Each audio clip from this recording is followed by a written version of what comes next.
Excuse me po, magtatanong lang po, mawalang galang na. Wala po kasi kaming chicken oil dun sa table namin. Ay, hihingi lang po sana ako. Ha? Chicken oil? Bakit? Dahil buto-buto na yung manok mo. Para saan? Para yun naman yung ulamin mo ng ulamin kapag bubulos ka na ng madaming kanin. Alam ko na yung mga strategy yung ganyan. Kapag nga naman naubos yung manok na dapat tinipid nyo, ang pupunteryahin nyo naman yung chicken oil namin. Kasi nga naman masarap yung chicken oil namin, pwede nga namang ulamin yun. Dahilan para mapakinabangan nyo yung only rice. Alam ko na yan, wala na kayong mauuto dito. Visit? Akala nyo banu-banu ako, no? Akala nyo hindi ko malalaman yung iba pang mga strategy nyo. Oh, hindi po to chicken oil. Wala po tong lasa. Ay, wow! Ikaw pa tong nag-inarte. Alam mo, kulang pa nga yan eh. Oh, asin. Budburan mo ng asin para magkalasa. Chicken oil, chicken oil. Wala na, ubos na.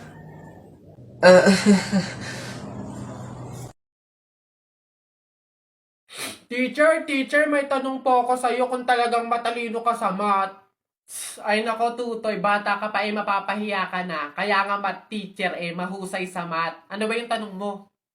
Halimbawa teacher, meron akong 30 pesos. Tapos bumili ako ng hamburger, 18 pesos isa. O ilan yung sukli ko? Diyos ko tutoy, napakadali.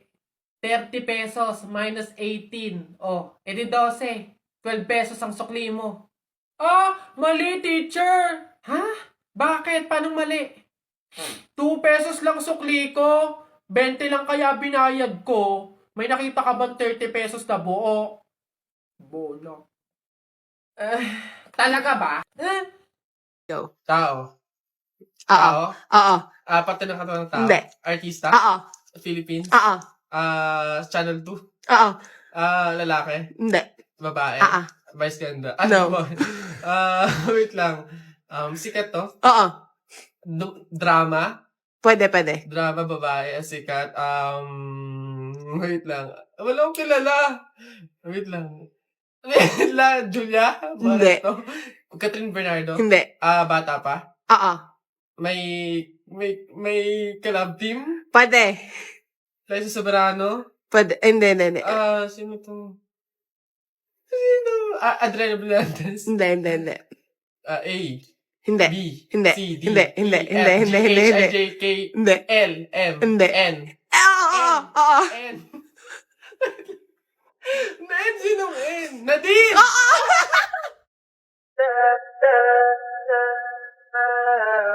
Alam mo ba, munti ka na sumuko ang puso ko sa paulit-ulit na pagkakataon na nasaktan na bigo. Mukhang delikado na naman ako. Bakit ba kinikilig na naman ako? Pero ngayon ay parang kakaiba.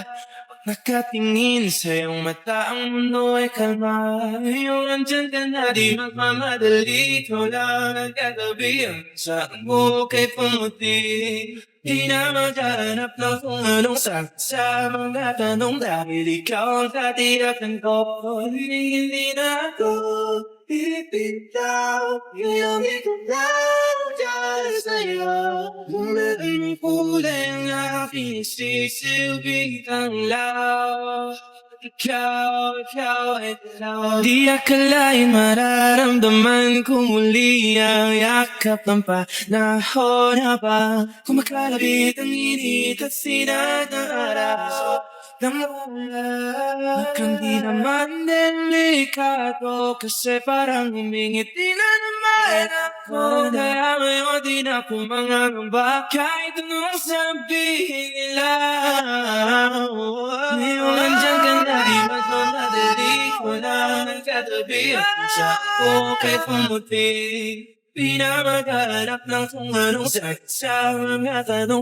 Basta kahapon, pumunta ka. Aray! Nakagat ko yung dila ko, ang sakit. Hala! Bigay ka ng number, bilis! Ha? Number 4. A, B, C, D. Hala, letter D. Ibig sabihin, naiisip ka ni letter D. Si Dodong yan na. Yung crush mo?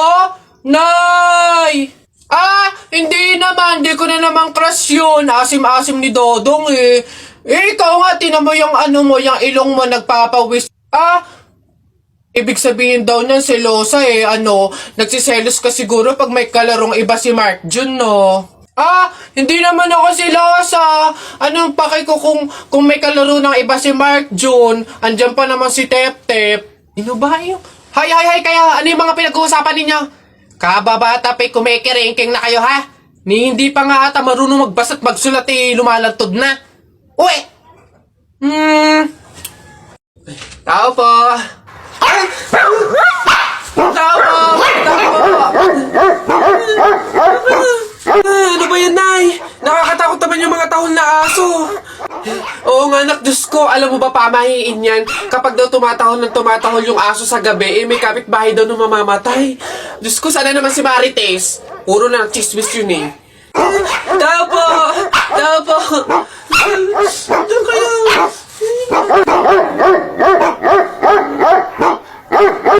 Aray! Ano yun? Visit kayong dalawang mag-ina kayo. Kaya tumatahol yung aso dahil andun ako sa labas, ha?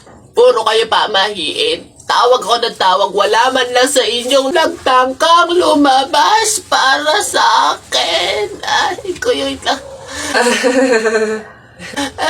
Puro kayo pamahiin. Nilapan ako ng aso't lahat. Aray, pagbibigay lang naman ako ng ulam sana eh. Eto, aray ko. Tahol kasi ng tahol yung aso, kala namin may mamamatay eh.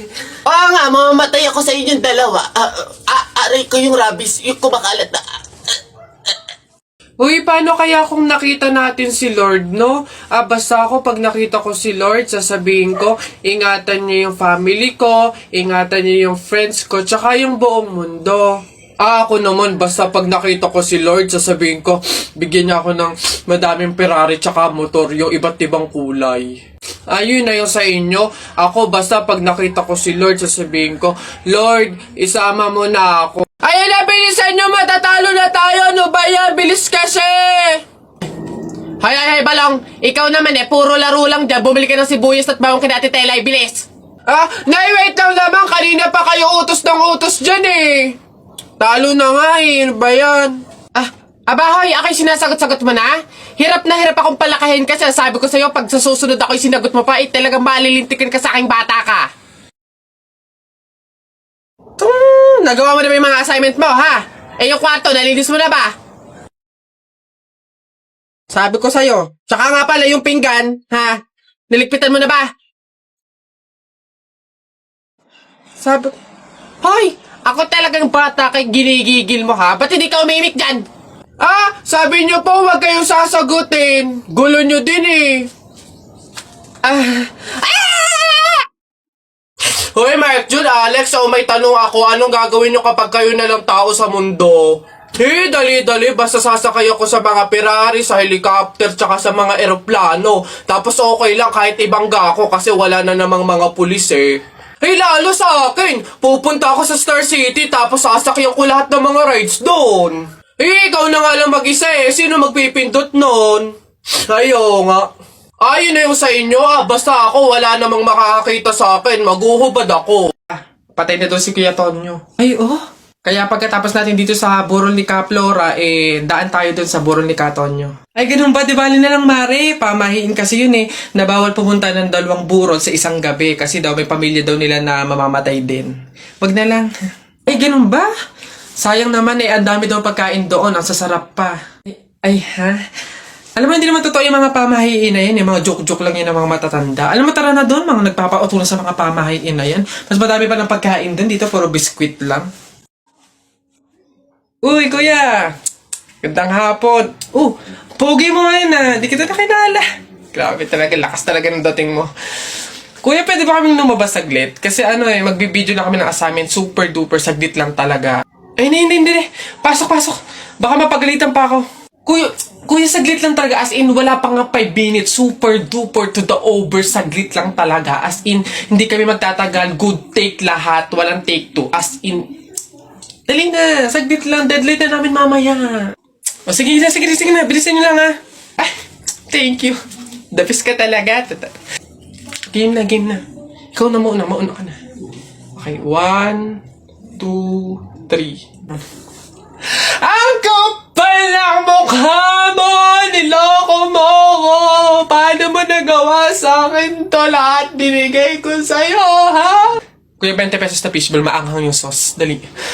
Hala, sige, ngayon ka magpaliwana. O, ako naman. O, go. Bakit? Ha? Ako lang ba nagloko? Di ba ikaw din? Nung mga panahon na wala ka. Wala akong malapitan dahil nandun ka sa mga ex mo, di ba? Kuya, scramble yung tiktin tapos mangga, dami mo ng alamang. Ano? Sige, ngayon mo isumbat sa akin lahat. Okay na po. Thank you po. Hoy! Pasok! Ito pa. Uy, gagi na kita. Ah! Takbo!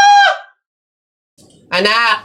Ay, Nay, bakit? Matutulog muna ako saglit. Ikaw muna magbantay sa burol ng lolo mo, ha? Wag na wag mong iiwan yon. Dapat daw laging may kasama yon. Ha, bakit naman ay dapat laging may bantay? Pamahiin. Pag daw iniwan mo yung patay dun sa kabaong, papalitan daw yan ng puno ng saging ng mga engkanto. Sige, Nay. Naantok na ako eh. O siya, sige na. Lolo, inaantok na talaga ako. Pasensya na. Matutulog muna ako saglit. 5 minutes lang, ha?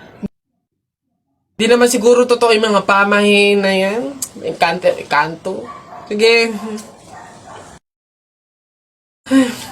Oh, bakit walang bantay dito sa burol? Ang lolo! Lolo!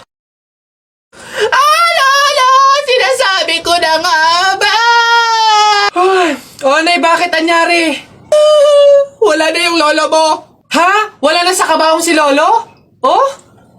Sabi ko naman kasi sa'yo, bantayan mo eh. Kukunin nyo ng mga engkanto at papalitan ng puno ng saging. Kasalanan na ng mga engkantong yan. Babanatan ko yung mga yan.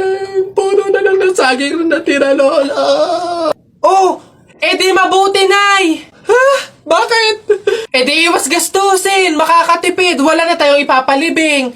Nay, pasalamat nga tayo sa mga engkantong yan. Sila na bahala dun kay lolo eh. O sige na, papakancel ko na yung lupang lilibingan ni lolo. Hello? Cancel na po yung lupa. Hindi na po kami magpapalibing. Okay. Salamat. Tipid ng 50K. Lala. Nakita ko nanay mo kumakain ng giniling. Sinapak ko gumiling-giling.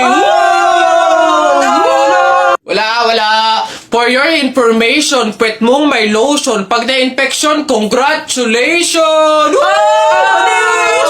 Pangit ito. Nakita ko nanay mo na mamalimos. Binigyan ko ng piso. Gusto pa dos! O ako na, damit mo puti, shirt mo puti, amoyin mo kilikili mo, amoy dato puti! Yun na yun, ito. Nakita ko nanay mo nasa bubong. Ang binato ko ng talong shoot sa ilong! Sa flip, teka lang, meron pa. Hindi ako natakot sa bagyong Ondoy. Ha? Natakot ako sa nanay mong mukhang unggoy.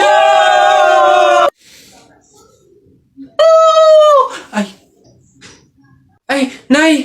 Hoy, ikaw na bata ka. Ano yung pinagsasabi mo dito? Tungkol sa nanay niya, ha? Anak ko ito eh. So, ako yung sinasabihan mo, ha? Ay, ate Flor, ano po yun? Mga flip-top lang po yun. Mga joke lang po, biro lang po. Hindi po totoo yun eh. Ako nakakapang-init ng ulo tong batang to. Nasaan yung nanay mo, ha? Sasabihin ko lahat ng sinabi mo sa akin. Ay, hindi po, ate Flor, wag po. Joke lang po yun. Hindi na, mga biro lang po. Hindi naman po, totoo yun. Wag po, ate Flor.